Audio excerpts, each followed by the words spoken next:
Hey everyone, it's Lachlan here. How are you doing? On this video, we're going to do a first impressions review of the Beyerdynamic DT770 Pro 250 ohm closed studio headphones. Now, I got these headphones from Minidisc for 269 Australian dollars.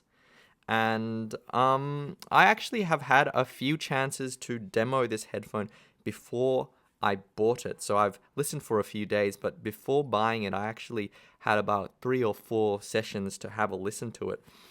And I have to say, I bought it on the back of those listening sessions, and I was actually very surprised after listening on the demo that I haven't really heard about these headphones before. Now, I know some people have mentioned them, but they are an older design, and I don't hear quite as many people raving about them because obviously people do ask me to have a look at whatever the new kind of thing is. But on the back of my Sony MDR Z7 review, where I thought the Z7 wasn't such a great headphone, I was really interested in what is actually competitive and what is actually good in the closed full-sized headphone space, because it's not quite as popular. And the 770 was something that I was sort of curious about listening to.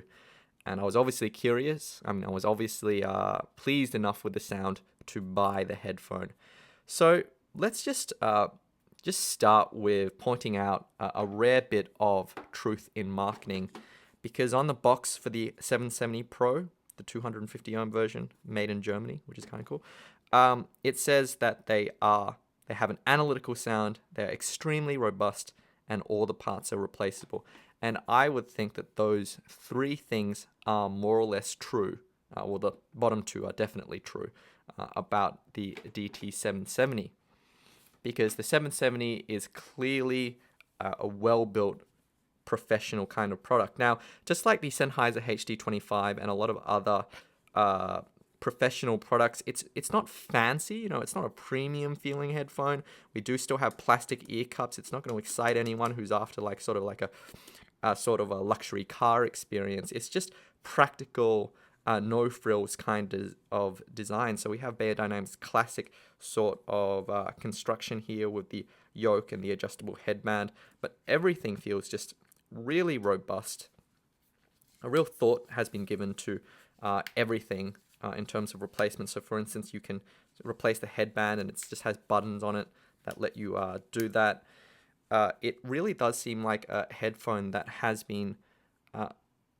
really been considered for production and professional purposes. And this is the professional variant, right? Because there is a sort of premium variant, which is slightly different for the 770 Pro. The professional variant comes with this button headband, and I think the ear pads are velour, whereas on the other version, which comes in various other impedances, they are pleather. So the other thing about the professional version is it comes with a coiled cable, which you can see here. So it's designed to be, relatively compact when it's stored, but you can pull away from your desk a little, which is always nice. This is also a very comfortable headphone. Like most Beyerdynamic headphones, I find them very comfortable because they have very large ear cups, which your ears will definitely fit into, and they won't touch the back of the driver or anything like that. They will be very, very breathable. And they have a solid clamping force, but I have found that even though they do have a solid clamping force, they aren't uncomfortable. I can definitely wear these headphones for hours and hours and hours, and I already have, because I had a particularly long session with the DT770, staying up until 4 a.m. playing City Skylines, which is the new sort of SimCity alternative, the city building game, which I've really enjoyed, obviously enough to stay up until 4 a.m. playing it. And I found that the headband is a headband that does make a really nice broad point of contact with the top of my head. Even after 3 or 4 hours, it's still not uncomfortable. It does get a little sore after maybe about 4 hours, but it's definitely a comfortable headphone. It's more comfortable than, say, the M50X, which has a narrower sort of headband. And even though they weigh about the same amount, the ear pads and the headband have a more even pressure distribution on the 770 Pro. So it is a really comfortable headphone in that regard. So nothing to complain about there. Now let's talk about the sound. Now, first of all, I got the 250 ohm version, and the 250 ohm version does sort of require an amplifier. You do not want to really drive this out of any sort of portable player. You can get a 32 ohm version, which should be able to work out of just standard players. The 250 ohm is going to require a great deal of voltage. If I plug this 770 into my A15, I basically have to get up to full volume, and you don't want the amplifier sort of distorting under load in those situations. Now, the other thing that's really nice, I've been using the 770 Pro with my Objective 2 amplifier, but also with the new Geek Pulse replacement unit that I received, which is thankfully in good working order. And I have actually really valued having the Geek Pulse with the 770 Pro, specifically because the Geek Pulse allows for volume changes with a digital volume control, volume adjustments in increments of 0.25 decibels. And that is really important for a headphone like the 770 Pro, because basically this is a headphone that is potentially ear-piercing. It is a aggressive sounding headphone. It is probably the most V-shaped headphone that I have ever had the pleasure of listening to. And what I mean by that is that a lot of times I've said I want two things out of a headphone. I do like different sounds. I appreciate different sounds, but when these two things are missing from a headphone, I am not really happy. The first thing is bass. I am not really keen on a headphone which doesn't have a visceral sort of bass response, and I am not, I'll make no bones about it. If a headphone doesn't have a good deal of bass, or at least a adequate, what I would say, a natural sounding bass response, I don't really like it. And of course, we can have arguments about what is natural or not, but I can definitely say that if I find a headphone not bassy enough, I find it. I just don't really enjoy it. The other thing is that I want a headphone at the same time as being, substantial in the bass. I want the treble to be detailed, and I want it to be extended, and to have a texture and to have a shimmer. Otherwise, the headphone will sound closed and sort of murky. Well, the DT770 Pro has both bass and treble, but it takes it to a huge extreme.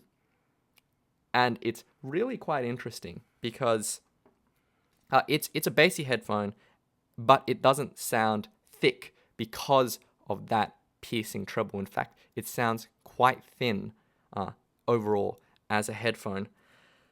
So I guess I'll dissect that a little.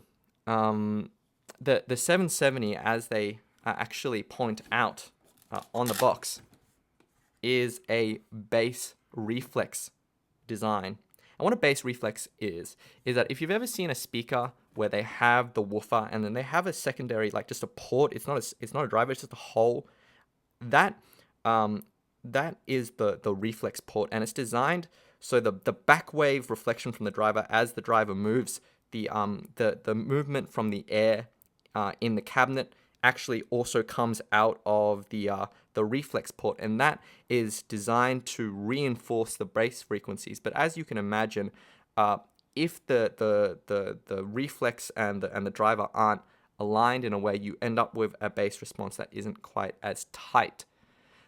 So if you look at the graphs of the 770, you can definitely tell that it is a bass reflex system where there is actually air movement coming from the earpiece, the actual capsule, which is returning into the ear at a slightly delayed response. So as a result, the bass on the 770 sounds very bombastic. It is a sort of a very huge sort of bass.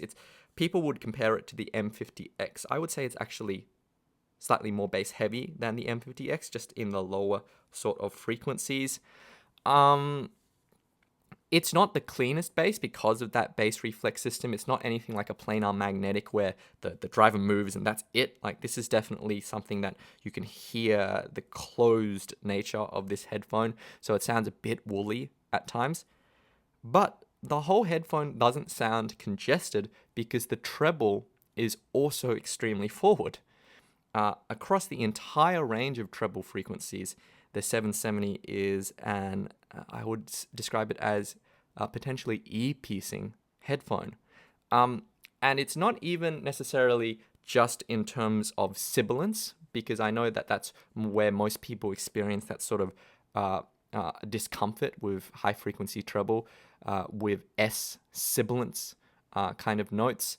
The 770 Pro is actually not that aggressive in sibilance. Like, it's still going to be painful if you listen to a track where the S notes are particularly emphasized. But where the 770 Pro seems to have the greatest emphasis is even higher in the frequency range, where the cymbals and things like snares are. So that really shimmery kind of sound, the 770 Pro sounds very forward and very aggressive in those frequencies, to the extent that if you listen to some some sort of modern recordings where they have that really sharp kind of snare or cymbal or hi-hat kind of sound, the 770 is ear-shreddingly uncomfortable to listen to on those kind of tracks. That said, it does convey an amazing sense of detail and texture to most other kinds of music, as long as they are decently mastered.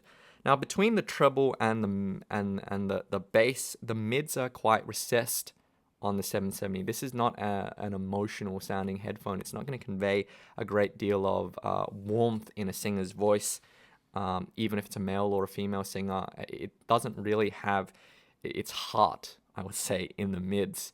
And that is the reason why I think it's been great having the Geek Pulse with the 770 with the very small volume increments, because the 770 Pro is not an all-rounder headphone. And it's the kind of headphone where if the volume is slightly too low, then it just sounds distant and not particularly engaging because the mids are so recessed.